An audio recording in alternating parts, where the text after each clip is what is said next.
Olá, gente, já online, aguardando aqui a nossa amiga, super amiga Maria Gal. Para quem me segue, eu convido algumas pessoas para fazer lives e falar sobre temas que eu sou engajada, falar sobre empreendedorismo, falar sobre finanças. Isso faz parte de um projeto meu e de estar dando mais visibilidade, de estar compartilhando conhecimento, e convidei a Maria Gal, que é uma atriz super assim maravilhosa, que eu sou fã, e ela vai falar hoje com a gente sobre empreendedorismo e também do desafio de empreender no setor de audio, principalmente, né, sobre o setor de audiovisual, contar um pouco sobre a participação dela no, na novela Aventuras de Poliana, que foi a famosa Gleice, uma família negra, um núcleo negro, foi uma protagonista negra de grande visibilidade, uma família negra no horário nobre da televisão, uma raridade, com uma grande história de superação. E eu convidei a Gal para poder estar falando hoje com a gente sobre esse desafio. A Maria Gal, ela está nesse momento fazendo um takeover no perfil da Bianca Bin. E ela vai estar contando com a gente nesse momento. Já estou chamando ela aqui para participar. Aguardem. E vai ser muito interessante. A Gal, que está aqui com a gente agora, online. A Gal aqui entrando através do perfil da Bianca Bin. E a gente vai ter um papo muito legal. Vocês vão saber o que é que a baiana tem. Somos duas baianas e a gente vai conversar um pouco sobre os nossos desafios, né? E aí, tudo bem? Tudo bem. Que bom. Muito frio aí em São Paulo? Tá, amiga, tá friozinho, viu? Tá frio de baiano, sofre em São Paulo com essa história de tempo de frio, hein? É, mas aqui também no Rio tá bem frio. Aqui tá Tá? frio Eu ia também, até tá. perguntar se você tava em Salvador, se você estava no Rio, se você voltou, foi, voltou, tá vindo É, eu aí. tava, eu passei a primeira parte da quarentena em Salvador, tava lá e agora tô no Rio já direto. Ah, Devo que voltar bom. logo logo. É, E aí, Gal, eu estava falando um pouquinho com as pessoas da gente precisar de fazer voz, nós criarmos o nosso próprio espaço. Você está fazendo um takeover no perfil da Bianca Bin, né? Tem feito vários takeovers. Eu fiz 2 takeovers, eu fiz no LinkedIn e fiz no perfil do Oscar Filho. E é uma experiência muito interessante, né? A gente está falando com um público que não é nosso, falando das nossas causas, dos nossos prazeres, das coisas que a gente gosta, muito além da questão de diversidade, de racismo, falar dos nossos conhecimentos, das nossas histórias. Eu acho que é bem legal esse movimento. E a ideia hoje é a gente falar, você, além de atriz, desse trabalho maravilhoso aí no Aventura de Poliana, a Gleice, que é uma super querida, e é a história de milhares de mulheres no Brasil. A Gleice, ela representa milhares de mulheres, né? A história da Gleice é a história de milhares de mulheres. E eu queria que você contasse, eu vou começar falando da Gleice, para depois a gente falar, queria que você contasse, né, dessa sua trajetória como atriz, e como hoje você, além de atriz, também é uma empresária, né? Empreendedora, tem empresária, vamos falar, que eu gosto de falar, está empreendendo na área audiovisual. E aí a gente aprofunda um pouquinho nesse tema. Conta um pouquinho aí desse poder made in Bahia, porque, como se fala, baiano não nasce, gente, baiano estreia. é, acho que eu vou começar falando um pouquinho da minha história, né? Como você falou, sou baiana. Sou de Salvador, estou fora de Salvador já há 20 anos, morei 10 anos em São Paulo, agora estou 10 anos no Rio, e agora por conta da novela eu fico até entre o eixo Rio-São Paulo, porque as gravações são em São Paulo, né? É, E essa personagem, ela para mim foi um grande presente, assim, porque eu não esperava que ela ia ter essa trajetória que ela teve, né? É uma personagem que é uma heroína, uma personagem que começou a trama morando numa comunidade, tinha aí um marido que era ausente, trabalhava inclusive na área da limpeza da escola, enfim. Então ela foi progredindo socialmente, progredindo até na questão afetiva, porque aí teve uma questão com o marido, que viuvou, aí, enfim, terminou a trama agora com outro romance, progrediu socialmente, saíram da comunidade, foram para enfim, para uma casa melhor. Ela trabalhava bastante a questão da autoestima dos filhos, porque a escola onde passa a trama é uma das melhores escolas do país, então aí você tinha aí só os meus 2 filhos na novela como representantes de alunos negros, enfim, então aí ele também sofreu essa questão racial lá na escola, então, enfim, então assim, fazer essa personagem para mim é de uma grande importância justamente pela ausência que a gente tem aqui, né, no Brasil em relação a tudo, mas vamos falar aí especificamente na questão do audiovisual, da teledramaturgia, enfim, a gente liga aí a TV a qualquer horário, a gente parece que está na Dinamarca, na Suécia, a gente não se vê, a gente não se enxerga nem na publicidade, nas telenovelas, né, ou pouco se enxerga. A gente tem uma carência enorme, enfim. Então, é uma personagem, uma família, não só a personagem que faz, mas a família em si, porque é uma família negra, que supre aí, de uma certa forma, uma demanda. Então, ao mesmo tempo que eu sou muito feliz e muito grata, ao mesmo tempo tem um lado assim, caramba, que contradição com a realidade, né? A gente que vive num país onde 55,8% se autodeclaram negras, né? E a gente tem aí tão poucos personagens que têm sobrenome, que têm família, que fala sobre a questão do afeto, são coisas tão básicas, né? Sim. Assim como a gente tem também poucas propagandas que a gente se reconhece, inclusive propagandas de itens essenciais, como manteiga, pasta de dente, papel higiênico, sei lá, Como se nós não absorvente. existíssemos. Como se a gente não consumisse nada disso. É uma ignorância, né? Você sabe que eu sempre falo do viés financeiro, eu sou especialista em finanças, né, e eu falo assim, não tem nada mais economicamente burro do que você excluir 56% do mercado consumidor, né? Somos ignorados, é isso que acontece. Hoje o mercado, como você bem falou, o mercado publicitário praticamente ignora esse público, como se nós não consumíssemos. E quando não é assim, um outro viés também, Gal, eu não sei se você percebe isso, quando é alguma coisa de luxo, algum produto um pouco mais de um outro mercado, também tem essa coisa de você não ver negros, como se, em hipótese alguma, nós pudéssemos consumir esses tipos de produto, né? Móveis, por exemplo, né? Móveis de alto luxo, eu não estou falando da coisa da batedeira, da geladeira. Geralmente, colocam a gente nesse quando aparece, nesse costume da cozinha, nos produtos da cozinha, nos produtos secundários. Você não vê, por exemplo, numa grande publicidade de apartamentos, sabe? Coisas assim. A gente realmente parece que não consome. E mesmo quando pouco se tem, né, nesses itens de luxo, ainda tem uma outra questão, que é a questão do colorismo, né? Sempre uma negra que tem, ou um negro que tem aí um tom de pele mais claro, que não tem os traços negroides, nariz largo, lábios grossos, ainda tem essa questão, né? Tem que ter ali um quê de europeu nos traços. É de uma crueldade, essa invisibilidade toda é de uma crueldade, de uma violência simbólica, não só simbólica, mas física mesmo, né? Você vê quanto de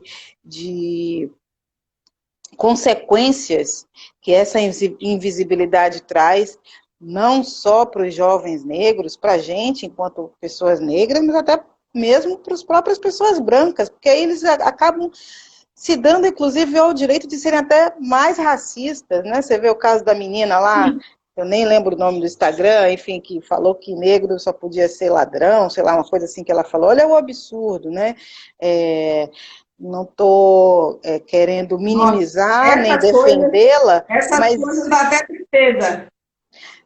mas é isso, o quanto que a imprensa, o quanto que os veículos de comunicação também têm responsabilidade nisso, né? O quanto que a publicidade também tem responsabilidade nisso. Enfim, e o momento de mudança é agora. Eu acho que É, tem que ser agora. você tem toda a razão, Gal. Acho que agora, nós temos aí, ontem eu falei exatamente sobre isso, nós estamos numa janela de oportunidade que a gente precisa aproveitar e fazer desses momentos que a gente tem vivido sequências de momentos trágicos, né? A gente presenciou agora uma violência contra uma mulher negra de uma forma muito parecida com o que aconteceu com o George Floyd, e a internet não parou, a gente não viu hashtags, a gente não viu cachos. Graças a Deus, né? Porque eu falo que foi um milagre e ela não ter morrido naquela ação, mas poderia ter morrido. Sim. E o trauma, né? Ela sobreviveu por pura sorte, não porque aquela pessoa percebeu que ela já estava no limite. Foi sorte. Né? Sorte Certamente. abençoada, senão ela tinha virado mais uma estatística. Certamente se ela fosse aí uma norte-americana, tivesse aí todo o movimento, né, como teve, né, nos Estados Unidos, com certeza as pessoas brancas aqui iriam se sensibilizar. Iam botar aí uma tela, sei lá, verde, azul, vermelha, sei lá o que, né? Tem Quem isso, sabe? né? Uma botina. Porque é isso, precisa vir um caso de fora para se falar um pouco, para as pessoas começarem a se movimentar um pouco, por aí tem alguma coisa errada, né? Uma coisa que a gente já está falando, o movimento negro já existe aí sei lá quanto tempo, enfim.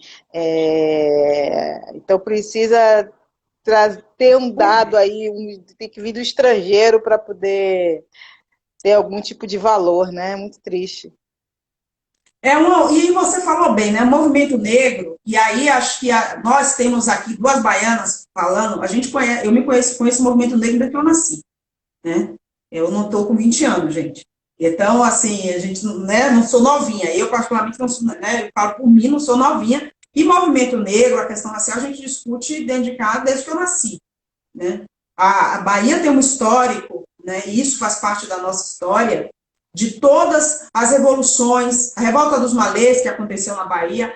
Então, eram revoltas de escravos, de pessoas escravizadas, mas que naquela época já se juntavam, já se revoltavam contra o sistema, já se posicionava. Então, quando a gente falar de movimento negro, tem uma história muito forte de pessoas, inclusive, que trabalharam pela vertente do dinheiro, que eram as Irmandades dos Invalidos, Irmandade da Boa Morte, trabalhando e hackeando esse sistema, né, para poder ter liberdade, para poder ter um mínimo de dignidade. Então, isso já acontecia.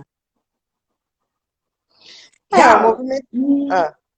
E eu vou emendar meu comentário com uma coisa que eu queria que você contasse aí para a gente.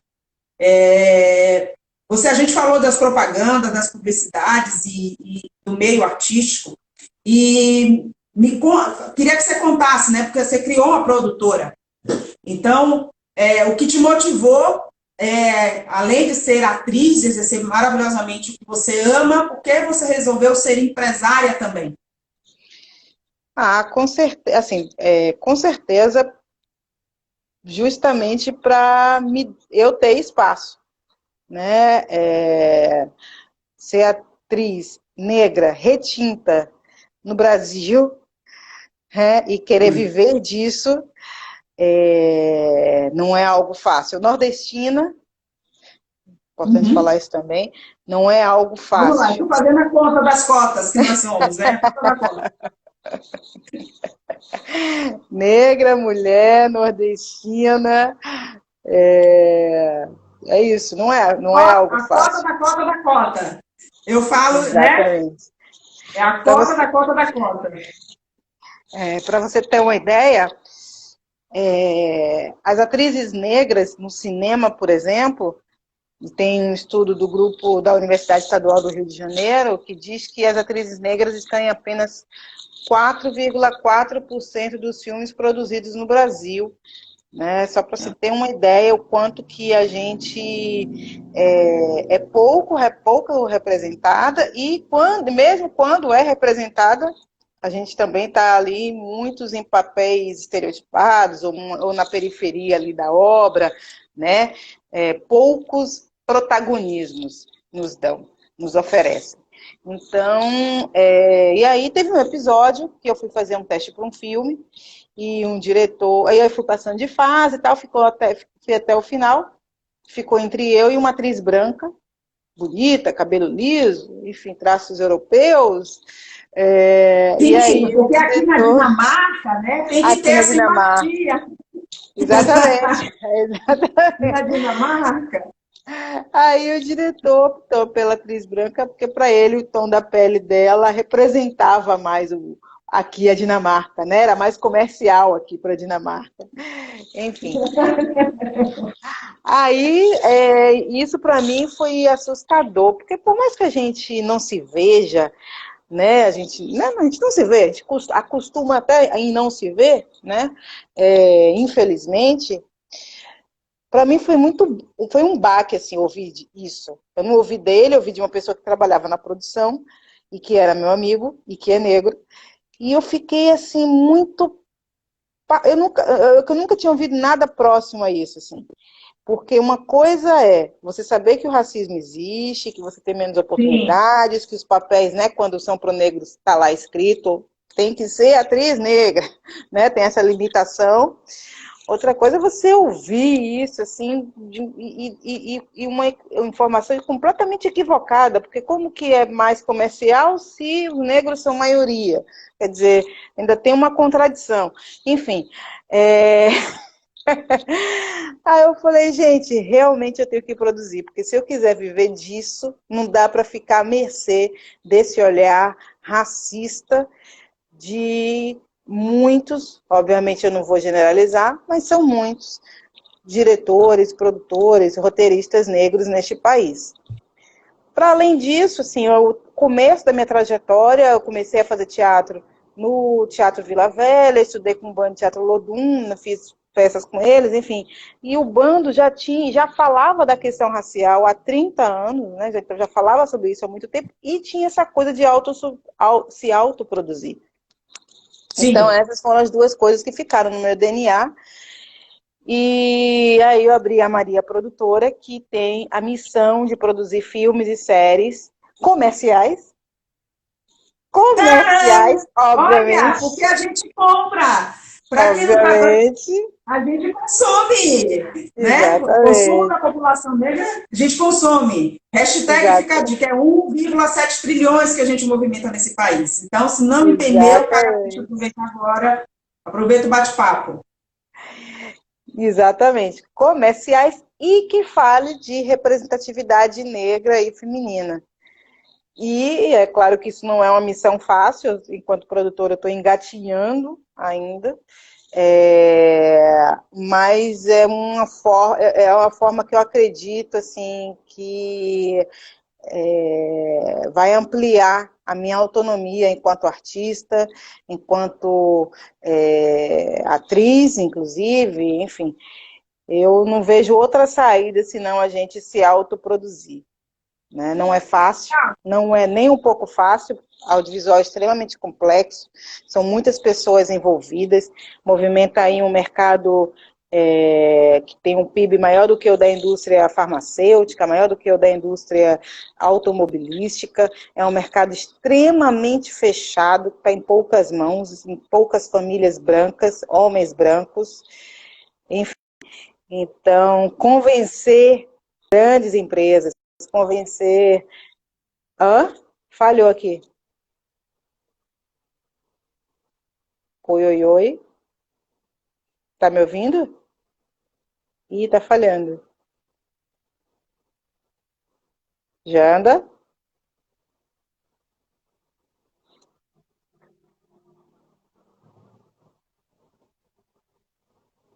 Sua internet está falhando. Eu não sei se é só para mim.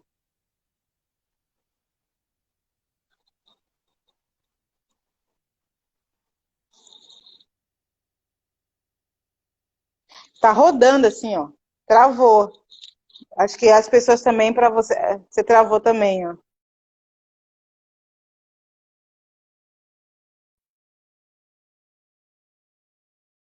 Tá travada.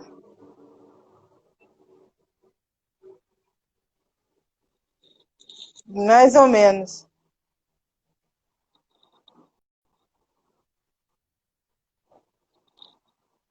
Vai e volta.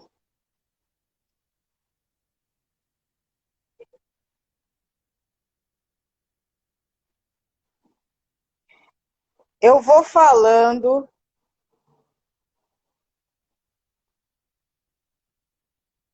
Ó, eu vou falando então, tá? Enquanto sua internet vai voltando aí. Que o meu tá o normal. Eu vou falando aqui. Vamos ver se é a sua volta, senão vai ter que derrubar e voltar. É...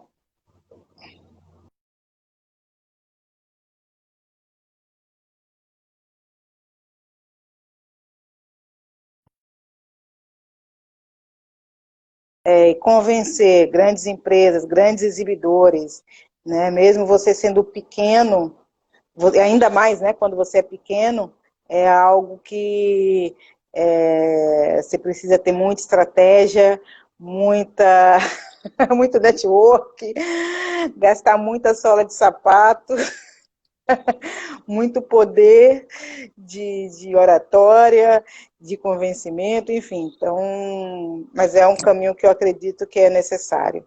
Agora voltou. Ah, que bom. Eu estava te ouvindo bem, mas eu acho que você não estava conseguindo me ver. Tava travando assim, ó. Tava rodando. Isso, é. A internet está passando por alguns desafios. Morar perto do aeroporto dá nisso. O que eu queria te perguntar, você já falou um pouquinho, eu estava te ouvindo hiper bem, e eu ia falar sobre isso, né? Quais são os desafios nesse momento de captação? Como é que você vê isso? Porque é um mercado hiper fechadinho, né? A gente vê que grandes produções é sempre as mesmas companhias, sempre as mesmas empresas, é sempre os mesmos produtores. Parece que assim, e a gente tem editais públicos, tem ferramentas. Eu queria que você me falasse um pouquinho das suas dificuldades, se você tem tido muita dificuldade, se a cor da pele também tem sido um problema no momento de captação, contar para a gente um pouquinho como é que é isso. Na verdade, assim, acho que para captar via empresas, você tem que ter network, né? Você tem que ter, porque não adianta você mandar o projeto lá para um e-mail que está lá no site, enfim, querendo ou não, é assim que funciona. Você tem que ter um network de quem manda, tem que estar ali, falar com quem manda de fato, né? E isso não é algo fácil. Mas eu percebo que quando eu chego lá, e aí tem uma reunião, enfim, até pelo fato deles até não conhecerem a história, acaba que eles se sensibilizam e entendem a importância de falar sobre, né? O que eu acho mais complexo, de fato, é você ter a estratégia de você, enquanto produtor pequeno, conseguir captar via verba, financiamento governamental, né? Porque não existe o estabelecimento de ações afirmativas, de cotas, até como teve a época que a Ancine ia ter isso, tal, mas aí depois, enfim, nessa questão governamental Fica destruiu-se. hiper complexa. Mas, de qualquer forma, você tem, assim, eu falo porque eu vejo, né? O Estado fazendo alguns editais, Não, o SPCine, municípios. para mim, é uma referência. O SPCine é outra coisa. O SPCine acabou de fechar, inclusive, um edital que tem também uma linha afirmativa, mas, se eu não me engano, começou esse ano ou o ano passado. Quer dizer, também está engatinhando, né? Mas começou a fazer, isso é um fato. Então, o que eu percebo é que, assim, a gente está vivendo um momento complexo enquanto todo, né, por conta do que está acontecendo com a Ancine, na questão governamental, na questão da verba pública, mas para a gente que é produtor pequeno, garear esses recursos ainda é muito mais complexo, porque esses editais exigem histórico, né, são editais por pontuação, que aí exigem diversas coisas que para quem está começando fica muito mais difícil, quase impossível chegar até determinada pontuação, né? Então isso eu acho mais complexo, você conseguir angariar recursos dentro do próprio meio do que empresas de fora. Entendi. E com o Covid, né? O Covid, acho que a história da pandemia mexeu com todo mundo, eu acho que principalmente o meio artístico foi um dos mais impactados, né? Aqui em São Paulo criou-se algumas linhas, algumas ações da Secretaria de Cultura, agora também saiu uma linha específica, mas eu queria saber de você, né, que é do meio, como é que foi, como é que está sendo tudo isso, o que é que você tem visto em termos de reinvenção, como é que as coisas estão? Eu sou uma atriz privilegiada nesse momento, né, porque querendo ou não, a gente estava gravando essa segunda fase da novela As Aventuras de Poliana, em março, e aí a gente teve que parar. Enfim, então a gente está aí contratado, enfim, esperando as coisas voltarem para poder a gente voltar a gravar.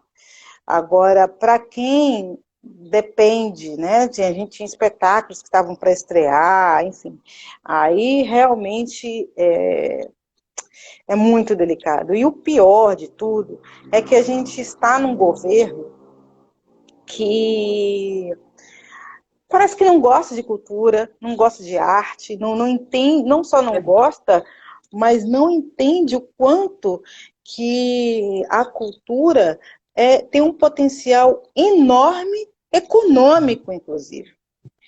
Então, até para conseguir as pessoas, né, que trabalham no meio artístico, conseguir uma verba, um auxílio, teve que derrubar vetos, teve até, sabe, é tudo contra a cultura, contra a arte. E isso, infelizmente, é extremamente prejudicial para a nossa sociedade. Eu acho uma pena que a sociedade como um todo não se mobilize em relação a isso, sabe? Porque existe querendo ou não, existe uma maldição, parece, em relação aos artistas, que, suga dinheiro da Rouanet, é rico, não trabalha. Outro dia eu fui fazer uma live com a lenda urbana. Eu chamo isso de lenda urbana. São pressupostos. Eu acho que, como você falou, a gente está tendo um momento, parece um momento das trevas, sabe? Em relação a algumas coisas, a gente talvez tenha que viver um novo iluminismo no Brasil. O que aconteceu na Europa parece que a gente precisa disso, porque o ódio à cultura, você colocou bem, o ódio à arte é uma coisa tão exacerbada que você fica se perguntando de onde vem, por quê? Por que disso? E aí criaram-se essas lendas urbanas, né? De que as pessoas não conhecem como é a Lei Rouanet. Nem sabe como funciona. As pessoas não tem noção de como funciona. Na verdade, você não recebe dinheiro nenhum diretamente, você tem autorização para captar. Isso é muito importante, Gal. Acho que a gente tem essa voz para falar. Isso que é dificílimo. A gente precisa explicar às pessoas o que é, pelo menos para elas entenderem, para elas saberem o que criticar, porque elas não sabem nem o que está criticando. Fala por falar.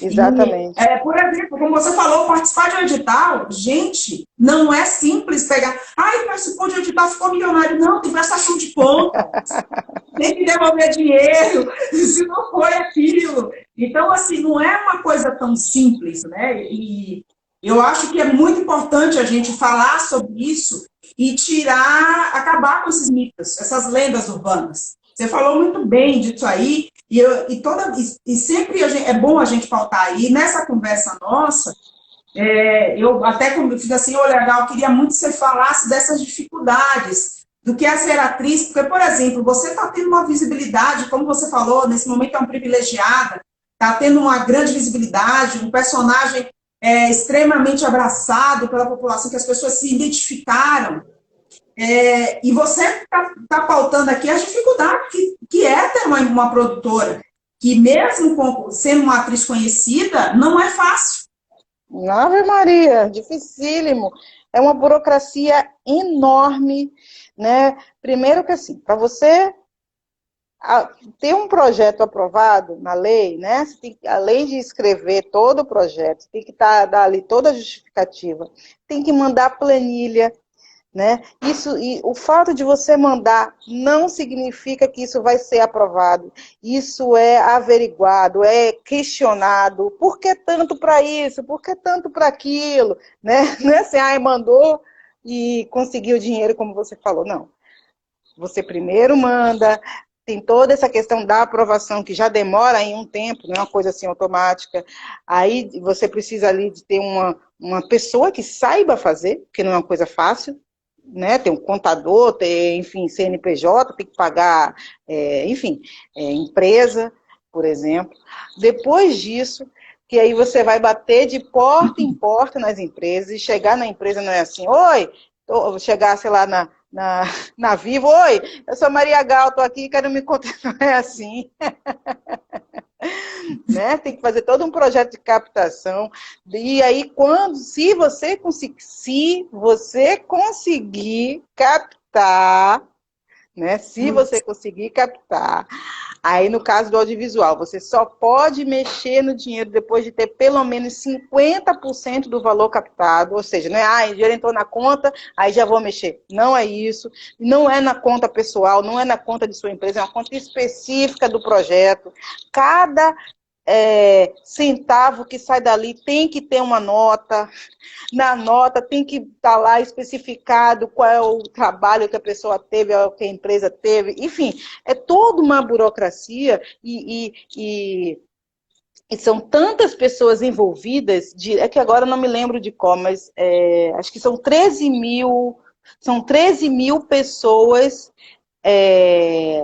ou são 13 mil empresas, não lembro agora, uma coisa assim, envolvidas diretamente só com o setor audiovisual. Né? Então, não tem só o ator, o diretor, sei lá, o roteirista, não, tem toda a parte técnica, a parte de logística, a parte de cenário, de marcenaria, de figurina, costureira, alimentos, sabe? Tem todo uma indústria, um mercado enorme de pessoas que vivem disso. E que estão completamente prejudicadas. Eu não sei como as pessoas estão vivendo. Oi? É uma indústria que emprega bastante, emprega muitas pessoas. Sim. É um setor que emprega muitas pessoas. É isso, e aí as pessoas questionam isso e não questionam, por exemplo, o auxílio paletó, né, de uma pessoa que já recebe tantos mil, ainda tem um negócio de auxílio paletó, tem auxílio não sei o quê, auxílio preso, e sem ter que aprovar nada, tá ali na conta. Né? Exatamente. Então infelizmente a gente não tem assim a gente tem uma ignorância muito grande enquanto sociedade, ignorância sobre a importância da gente falar sobre a nossa história, de conhecer nossas histórias, né? Indo para essa questão da representatividade negra, quantas e quantas histórias poderiam ser contadas no audiovisual, mas quantas histórias brasileiras não são? Né? Indo para a questão da família negra, como você comentou, né? Que a gente faz parte. Gente, a última cena, eu chorei aqui só assistindo, e é uma coisa louca, porque quando a gente fez a cena, claro, a gente estava ali com a emoção da cena, mas a gente não tinha dimensão de quando... E depois que essa cena foi gravada, sei lá, em janeiro, enfim, em janeiro, Então tem aí um distanciamento de tempo, tem um distanciamento da personagem, porque, né, como eu falei, a gente parou de gravar. Então você assistir uma cena com uma família negra que reflete afeto, cumplicidade, amor, sentimentos tão básicos e que a gente pouco tem representado no nosso audiovisual brasileiro, é de uma perda absurda, né? E é isso, sem falar de personagens históricos que poderiam, né, tá aí sendo contados no audiovisual, enfim.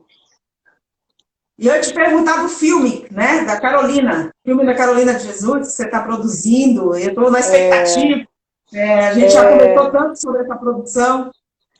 É um projeto que começou, assim, desde quando eu tive esse insight, ele já foi bem audacioso, né? Porque aquilo, eu, uma atriz, na época eu não estava nem empregada, né? Estava desempregada na época, que não era conhecida. Não que eu seja tão conhecida agora, mas na época ainda era menos conhecida. Nunca protagonizei nada. Para agora com esse negócio. Você é muito conhecida, você é amada pra caramba, tem um monte, tem um fã-clube maravilhoso. Não fala isso, eu, hein? Obrigada, amiga. Mas não, é que eu estou reproduzindo o pensamento de muita gente, não estou nem reproduzindo assim o meu pensamento, porque eu sou capricorniana, né? Baiana. Eu falei, gente, já saí de Salvador, agora ligo foda-se. Exatamente, não estou nem aí. Do que pensam, né? Pessoal, aqui, encontro dos astros, duas baianas capricornianas, né? Tipo. José de Abreu tá aqui, querido. Uma galera maravilhosa. A gente gravou junto Joia Rara. Mas eu tô reproduzindo, peraí, só dar uma parêntese. Eu estou reproduzindo, até por algumas coisas que eu passei nessa trajetória do filme, né? Porque agora, para mim, é completamente possível. Eu sei, né? Porque a gente já caminhou, já tem aí um valor captado, já tem aí grandes empresas envolvidas, enfim.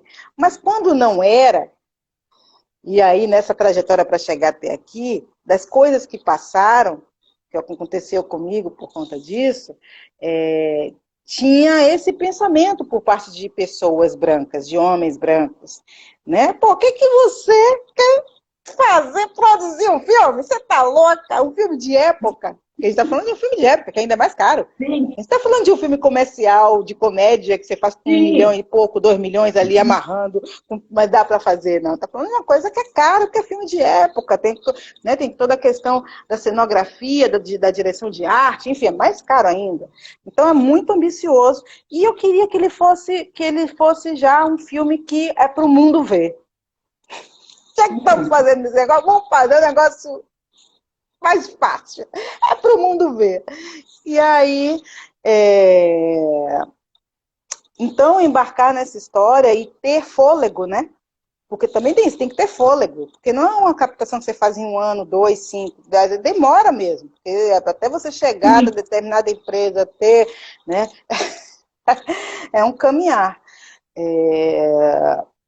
Mas eu acredito que é extremamente necessário, não só esse filme, outras histórias também que precisam ser contadas, né?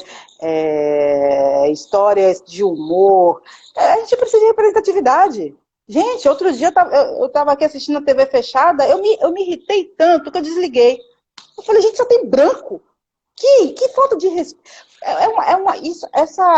A invisibilidade simbólica é de uma violência, mas é de uma violência tamanha, tão quanto a morte física das pessoas, tão quanto a morte de jovens negros, quando a cada 23 minutos morre um jovem negro, sabe? Justamente porque essa invisibilidade, além de ampliar os estereótipos em questão no que se refere à figura das pessoas negras, também contribuem para a falta de oportunidade, contribuem para pessoas negras, inclusive, achar que não devem sonhar. Que, eu não posso chegar lá. Eu ia falar sobre isso. É como se aquele lugar não nos pertencesse, não importa qual é o tamanho dele, aquele lugar não lhe cabe. Exatamente. E essa é uma mensagem, e é uma mensagem, como você falou, violenta e muito forte, porque ela é subliminar. Exatamente. E é uma mensagem subliminar, porque ela faz com que o jovem, a criança, ela cresça achando que aquele lugar nunca é para ela. E isso é muito forte. Numa discussão, dessas discussões aí de redes sociais, tinha uma pessoa que falou para mim essa semana, é uma questão de mindset. Eu fiz, é sério isso? Você acha que desigualdade no Brasil Gente, alguém está perguntando mulheres do varejo. Ai, Rô. Eu não sou diretora do Mulheres do Varejo, Rô. Depois eu te conto esse papo. Mas o que é importante, né, a gente falar, as pessoas não permitem o sonho. Quando você tira isso, e eu acho que aí, Gal, acho que a gente foi privilegiada de novo, porque foi permitido para a gente viveu no ambiente. E aí eu falo com muito orgulho, né? Os movimentos culturais da Bahia permitiu que a gente crescesse no ambiente do sim, você pode. Né? O sim, você pode. Apesar de todos os problemas que existem na cena cultural, também lá. Mas um bando de teatro Olodum, uma produção como o Opaió, algumas coisas que a gente viu e sabe, que cresceu assistindo, vai produções fantásticas, isso também faz a diferença na vida de muitos jovens, né? Quando a gente passa na dimensão cultural. E aí, hoje, a gente tem que transpor também essa barreira na questão dos ambientes privados, ambientes corporativos, que não é na produção cultural. As pessoas até aceitam você ser uma artista, mas não aceitam você ser uma executiva. Né? Então, tentam, de todas as formas, te invisibilizar. Então, isso é muito comum, é mais comum do que nunca.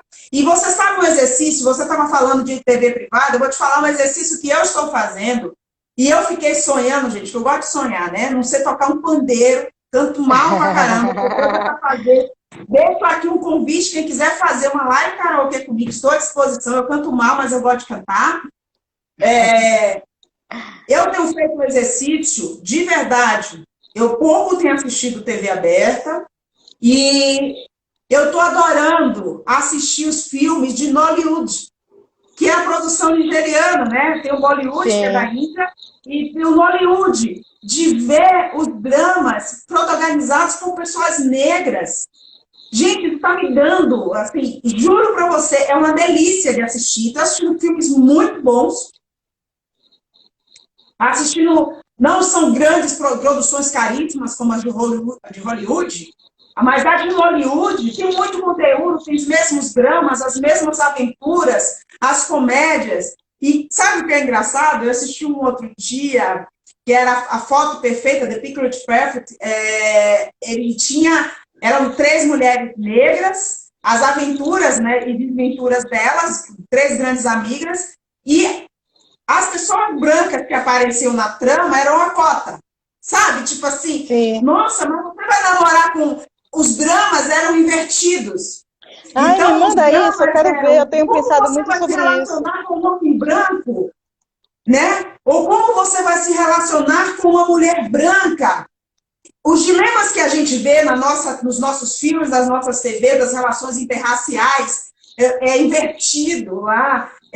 A questão de famílias de classe média, de classe alta, grandes empresários, é hiper comum. Isso tem feito tão bem nesses dias. Me manda depois esses links, eu quero ver. Então, eu tenho assistido filmes maravilhosos, assim. Eu tenho assistido alguns outros, eu até tenho postado bastante alguns filmes bem marcantes, que eu tenho assistido, não são produções americanas, eu tenho assistido muita produção de fora dos Estados Unidos, não só as hollywoodianas, e tem sido um exercício maravilhoso. E aí eu fiz assim, já pensou a gente criar sei lá, a nossa Hollywood brasileira de negros, sabe? Que faz produções só com negros. Exatamente. O modelo inverso. Eu acho que seria uma coisa linda, né? Isso aí faz parte dos delírios de Jana, vamos dizer assim, mas eu acho possível. Artistas como você, como tantos outros, se juntarem e a gente criar isso, a gente pode criar isso. Não é um sonho, porque se 56% da população consumir 56% da população, isso vira uma potência. Todo mundo vai querer patrocinar, vai querer ter a marca associada. Afinal de contas, a gente está falando de mais milhões de pessoas. Né? Mais de 110 milhões. Então, a gente poderia ter isso. E aí, Gal, que a gente está quase no fim, a gente tem aí mais tem aí uns 5 minutos, que eu não quero que a nossa live caia. Eu queria, nesse meu mundo, imagina, é aquele momento que a mulher de finanças fica utópica. Como você imagina um futuro, uma coisa diferente para a gente? O que é que a gente pode fazer de diferente? E aí, eu vou deixar para você esses minutos, né? Falando do conceito do Black Money, como é que a gente pode realmente produzir isso e como é que a gente pode se autofinanciar? O que é que a gente pode fazer para produzir essa nossa Nollywood, a nossa Hollywood negra aqui no Brasil? Eu percebo que, assim, nesse momento a gente tem visto aí alguns movimentos, inclusive o próprio movimento Black Money, né? Acho que o que a gente precisa é se fortalecer enquanto povo. A gente precisa que esse tipo de conteúdo também e de informação, o quanto que é necessário que esse dinheiro circule entre nós, isso vá para outras classes sociais, isso saia da nossa bolha, que a gente também vive numa bolha, né? E percebo também que, assim, para a gente acabar ou diminuir esse racismo estrutural, a sociedade precisa que as pessoas brancas se sensibilizem, virem aliadas e se movam em relação a isso.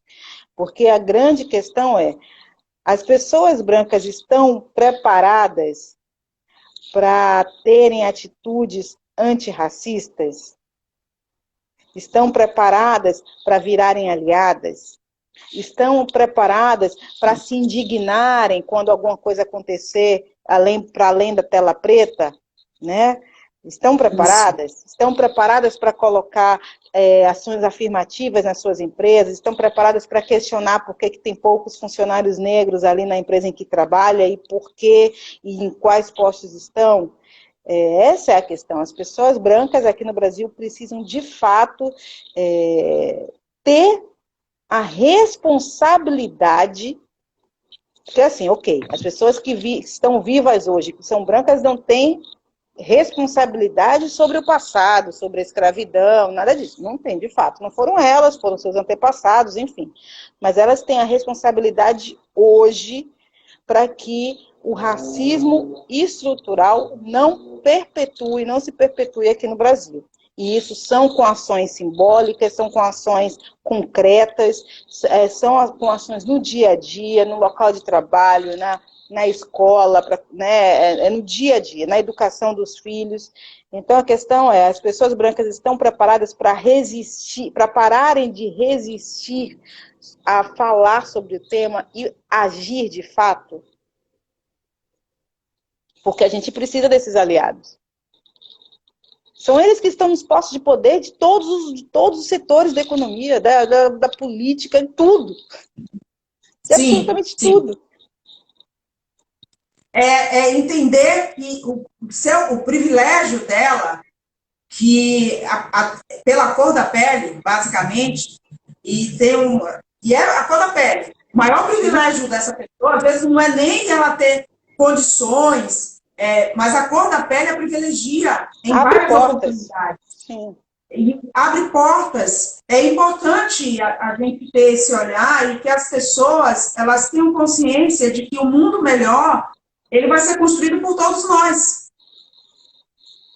Uma sociedade antirracista ela não vai aparecer por osmose, né, ou por simples cocriação, né, mental. Ela vai nascer com atitudes, com prática, com revisão de comportamento. É muito importante o que você está falando, né? A gente precisa... O walk the talk nunca foi tão importante.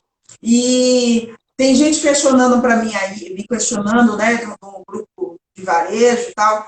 Eu sou membro, eu faço parte, eu participei, gente, só para prestando contas aqui, eu participei na criação, quando foi fundado, mas eu não faço parte da diretoria. E é isso, né? Então, as pessoas seguem seus caminhos, elas mudaram a formatação, e é o caminho delas. Eu sou como trabalhei a vida inteira no varejo, eu faço parte, né? Eu tenho uma carreira, construí uma carreira no varejo, eu faço parte, mas é só isso. E era só porque tem a pergunta aí aparecendo, mas é só isso. E cada um seguindo o seu caminho. É por isso que eu sou muito de criar os meus espaços. Eu gosto de criar o meu espaço.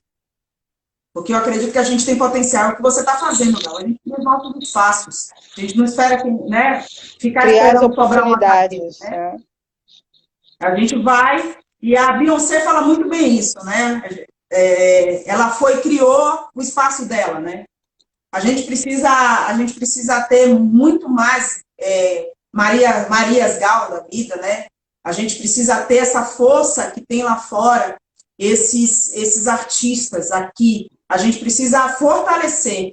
E fortalecer artistas como você é seguir, é prestigiar, é comentar nos seus posts, valorizar o trabalho que você faz. Eu acho que muito além de tudo ser legal, é valorizar, tá perto. Eu acho que todo mundo precisa fazer esse exercício, Gal, de estar perto, sabe? De acompanhar a carreira, de torcer de verdade.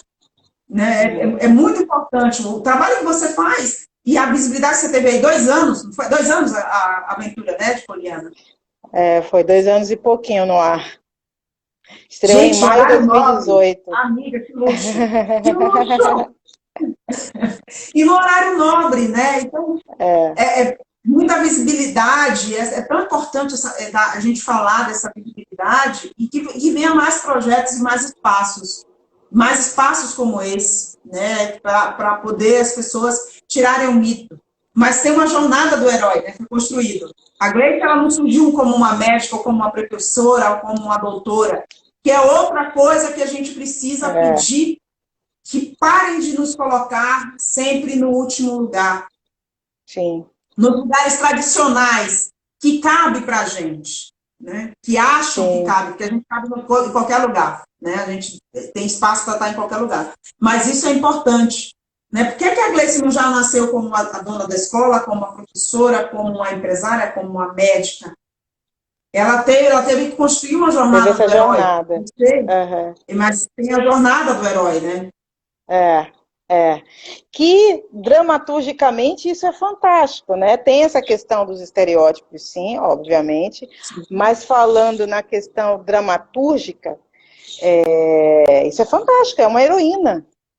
Acaba que você tem ali as possibilidades de trama, né, de coisas acontecendo para aquela personagem foram bastante e ainda tem fôlego para mais tempo.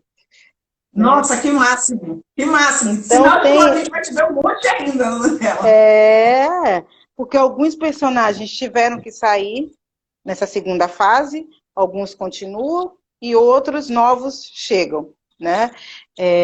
E aí essa família Soares, eles continuam, toda a família Soares continua na trama, a Gleice já começa, não posso falar muito, mas enfim, ela terminou a trama, né? Com lado afetivo, já mudando, já numa casa melhor, então agora ela vai viver essa força que a personagem tem, vai ser vivida num outro patamar, né? Com outras questões agora, né? Enfim. Ai, fiquei curiosa. Conta logo que eu quero saber. E esse cabelo, por exemplo... Lindo, gente. O afeto, uma coisa que eu achei maravilhosa, Gal, esse final é a afetividade, né? Porque tirou também o peso da solidão da mulher negra. Exatamente. Né? Ela tem uma pessoa, achei também que foi assim, coroou a personagem, foi a coroação. Exatamente. E o legal também dessa personagem, indo para a parte até da caracterização, né? Ela tá se empoderando, né? Então ela começa a segunda fase mais empoderada, economicamente inclusive, e ao mesmo tempo mais em contato com as suas raízes, né? Então, assim, o cabelo da segunda fase é esse, que é o cabelo trançado de twist, as roupas já tem ali um quê de traços que lembram a África, enfim. Então, ela se empodera economicamente e ela ainda fica mais conectada com sua ancestralidade, com características de sua ancestralidade. Isso é muito legal também. Nossa, que máximo! Que máximo! Em vez dela embranquecer, né? Que bom! Que seria o caminho, né? Um outro caminho que seria possível, enfim, é o oposto. Não, isso é muito importante que você está falando. Esse retorno, o resgate da ancestralidade, que é uma coisa que a gente precisa falar muito, né? Porque até isso foi nos tirado, né? Exatamente. Quando a gente para pensar, e até isso foi nos tirado, né? Demonização das religiões, você não saber de verdade de onde a gente veio. Hoje a gente tem, diferente de muitas pessoas que só olhar o sobrenome, eu tenho um descendente na Itália, eu tenho um descendente na Rússia, eu tenho um descendente na Croácia, que seja, nós não temos isso, né? No máximo, a gente vai saber que tem um percentual de Angola, na Nigéria, através do exame de DNA, mas a gente não consegue saber de que lugar exatamente a gente veio e resgatar a história dos nossos ancestrais. Então, de verdade, é muito importante. E eu queria te dar parabéns, agradecer, tá? Estamos chegando no final, que esse último minuto é seu. E agradecer imensamente por você ter cedido o seu espaço, né, o seu tempo, para estar com essa conversa tão rica com a gente. Eu vou deixar a live salva. Depois me manda para eu postar também lá no da Bianca. E está sendo muito, muito, muito valioso. Obrigada, Gal.